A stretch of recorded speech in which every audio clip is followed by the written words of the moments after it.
قصہ کرتا یعنی غلط ارادہ کرتا تو اسی وقت اس کا ہاتھ شل ہو جاتا۔ اس کے بعد اس نے توبہ کی۔ حضرت سائرہ خاتون نے کہا، حضرت سائرہ خاتون سے بادشاہ کہنے لگا کہ میرے پاس ایک خادمہ ہے، آپ اس خادمہ کو اپنی خدمت میں لے جائیے۔ جس وقت میں اس سے برا قصد کرتا تھا تو اس وقت میرا ہاتھ شل ہو جاتا، اور نسلی اعتبار سے بی بی ہاجرہ حضرت رسول اکرم صلی اللہ علیہ وآلہ وسلم کی دادی ہوتی ہیں، اور انہی کے بطن سے رسول اللہ کی نسل منسوب ہے۔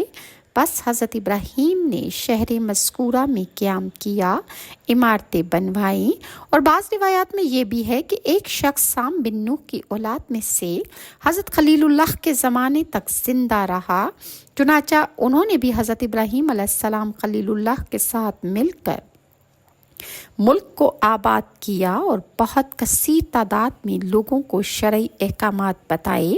جب کچھ لوگ آپ کے ہم عقیدہ ہو گئے تو ان لوگوں نے حضرت ابراہیم سے کہا، اے ابراہیم، ہم کو ایک قبلہ چاہیے تاکہ ہم سب لوگ اس کی طرف متوجہ ہو کر اللہ تعالیٰ کی عبادت کر سکیں۔ یہ گفتگو حضرت ابراہیم کی اپنی قوم سے ہو ہی رہی تھی کہ حضرت جبرائیل علیہ السلام تشریف لے آئے اور اللہ کی رضا سے ایک پتھر جنت سے لے کر آئے۔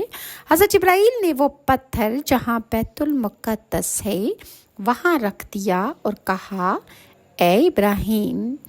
جبرائیل علیہ السلام نے کہا کہ اے خلیل اللہ، یہ تمہارا قبلہ ہے اور تمہارے بعد کے تمام انبیاؤں کا یہی قبلہ ہوگا، اور حدیث میں آیا ہے کہ 40,000 پیغمبر حضرت ابراہیم خلیل اللہ کی نسل سے ہیں۔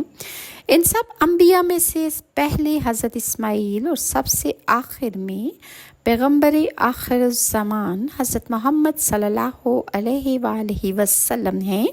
بس اس پتھر کی طرف قبلہ رو ہو کر اللہ کی عبادت کرتے تھے، اور اس پتھر کا نام صخرۃ اللہ ہے۔ بس حضرت ابراہیم علیہ السلام وہیں رہے اور ان کی اولاد بھی وہیں پر پیدا ہوئی، اور فرمان الہی ہوا کہ اے ابراہیم، تم نمرود کے پاس جاؤ اور اس کو تمام لشکر سمیت میری طرف آنے کی دعوت دو۔ تب حضرت ابراہیم علیہ السلام نے اللہ کے حکم سے زمین بابل میں جا کر نمرود لعین سے کہا، اے نمرود، کہہ دو لا الہ الا اللہ، ابراہیم رسول اللہ۔ نمرود نے کہا، اے ابراہیم، تیرا خدا سے مجھے کوئی حاجت نہیں، اور تو یہ بھی دیکھنا کہ آسمان کی مملکت بھی میں تیرے اللہ سے چھین لوں گا۔ اور اس کے جواب